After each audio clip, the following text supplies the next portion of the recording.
Okay. Hey, this is Pamela Riemenschneider. I'm the retail editor for Blue Book Services, and I have Anne-Marie here from 210 Analytics, and we've got a lot to talk about. I feel like we just haven't caught up in a while, and you just sent me some numbers this morning where I was like, we got to talk about this.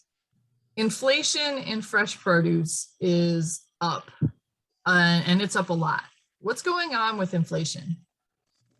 Yeah, well, I in a way wish it was just produce, but the screenshot that I send you is a shot of departments across the store, anything from center store, frozen, produce, meat.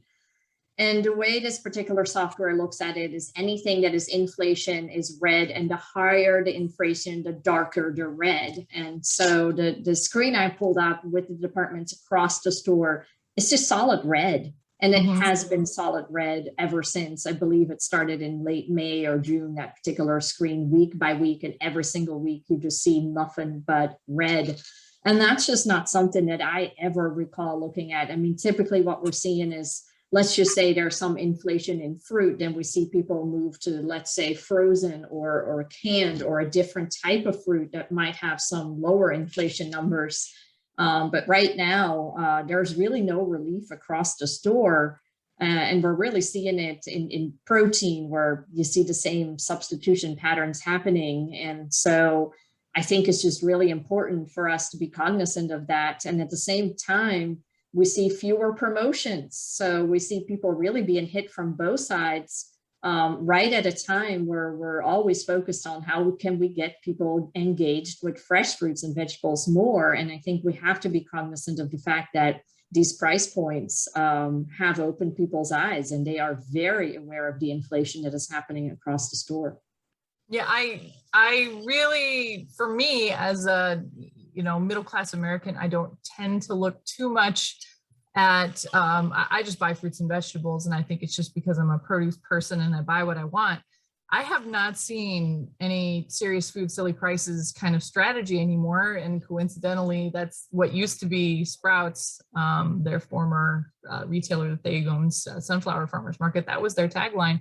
And Sprouts dropped that strategy over the last couple of months, and is going to more of a premium branding position. And other retailers that I'm seeing, I'm just not seeing the low prices and the promotions that we are used to. I haven't seen super low dog dirty grapes this summer, and I'm seeing basically it sticking around $1.99 a pound, which I've never seen before. I usually see them sometime during the summer under $1 a pound. Yeah, I would agree. And there is a few exceptions. Avocados that are still in somewhat deflationary conditions, but for the most part, inflation is really hitting hard. Fruit inflation is coming down a little bit. It was extremely high, almost double digits over a year ago in June.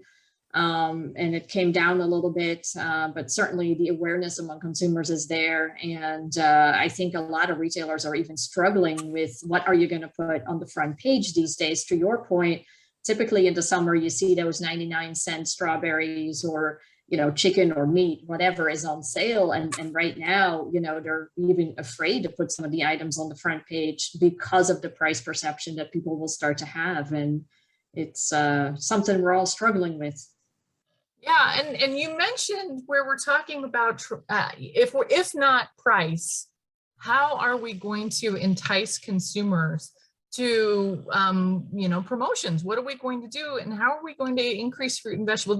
The age-old question is, how do we get people to eat more fruits and vegetables? And I've been thinking about this a lot, and I've been thinking that I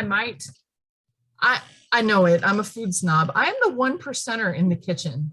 And I think a lot of us in the produce industry or in the food industry in general need to get out there without our blinders on and take a look at what consumers are, the pain points that we're seeing with consumers. And right now, honestly, I think no promotion, no marketing strategy is too simplistic.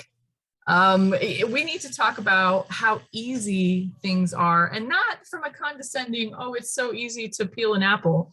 We need to talk about, dinner does not have to be a complicated recipe. Dinner can be a rotisserie chicken, a bag of salad, and a clamshell of strawberries. The end. I don't need to see everyone put all these ingredients together. I need to see 3 things that I can eat and feel not guilty about eating. Yeah, I would agree. I mean, half the time you see these recipes and you look at them and it requires 15 ingredients, 10 of which I don't have, 5 of which are, $6.99, very specialty ingredients that I'll probably never use again. So I think simplicity is key. That is one of them. People are extremely bored with their go-to meals as well. So we see huge surfing around on all things, websites, YouTube, TikTok is a big one these days, Pinterest, Instagram. And again, I think in a way, you're absolutely right. If you look at an Instagram, it really glamorizes in a way, the meals and, ooh, one is fancier than the next, but that's not how an average American cooks. And we don't have the time or the tools for that. And it's okay to say, what, these 3 simple ingredients make a meal. And in talking to retailers, everybody is struggling with labor right now, which means departments are really focused in their own silos, meat and meat, produce and produce. And yet the retailers that do those little bunkers in the front of the store that bring items together, the salad, the chicken, and some kind of heat and eat side, they're calling them cash cows. I mean, they are working extremely well because people don't have to make a lot of effort. And it's a meal that's a little bit different from what they normally put on the table. So we've got to figure out how to move past some of the operational issues that we're having right now and really thinking about it from the eyes of the consumer. Yeah, and I think that is really important to underscore this as we're looking at the numbers, because Greg and I just talked about some alarming news coming out of food service, and you're looking at the numbers of meals prepared at home. And we've saw a steep drop in July. And I really don't think we're going to see that drop continue. I think people are pulling back from food service a little bit, or they're pulling out of in-person dining. But are they going to pull back out of food service, or, where's the opportunity here? And for me, the opportunity is in guilt-free food that you can eat, that you feel good about, that, instead of going to the burger place, you go to the salad place because the salad place is easy, but also delicious.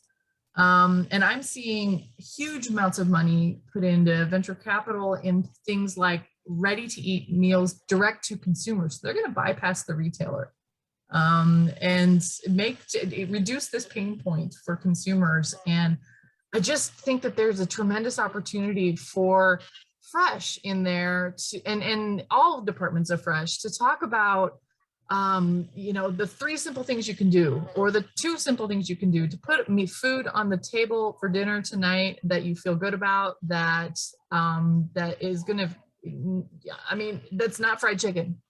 Yeah. Yeah.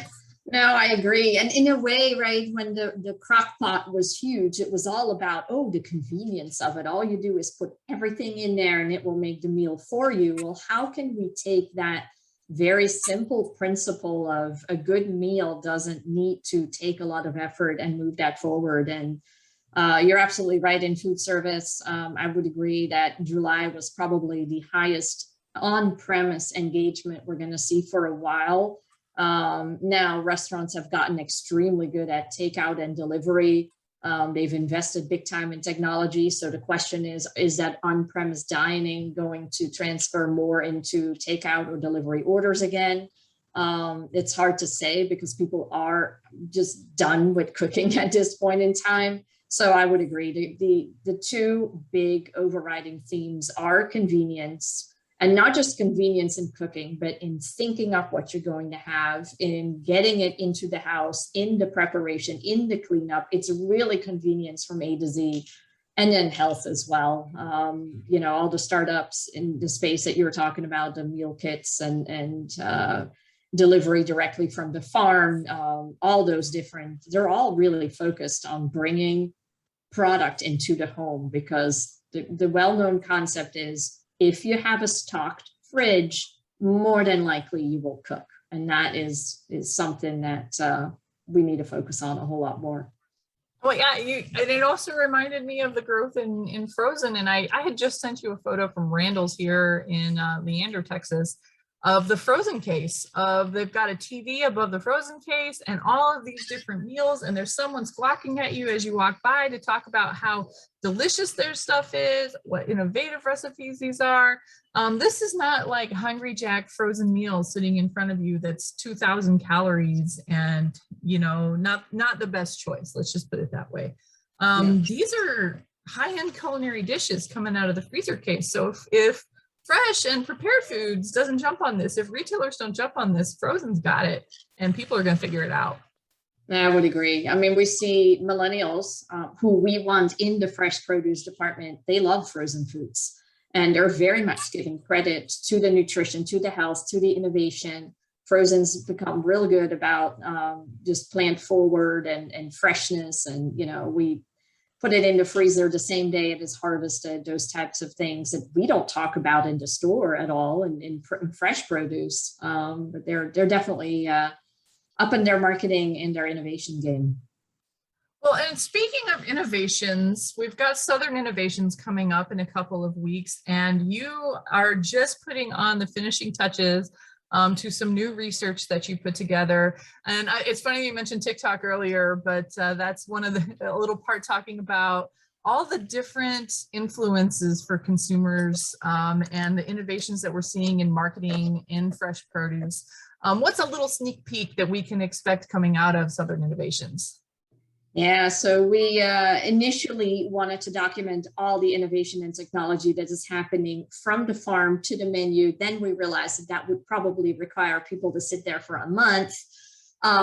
So we came to the realization that ultimately we all have the same boss, and that is the consumer. And the consumer makes or breaks new technology and new innovations by accepting it or rejecting it. So we actually created a big consumer survey about literally anything from do you buy farm direct and what do you prefer, hydroponic or outdoor growing and why, to produce and self-checkout, to what do you want on the label, any kind of innovation we asked about. So it's going to be something very new and different, and very excited about it. All right, well, I will look forward to digging through some details with you, but until then, let's go try to find some TikTok advice that is not mustard on watermelons. Yes, please, please. All right. Thanks, Anne-Marie. All right. Thank you.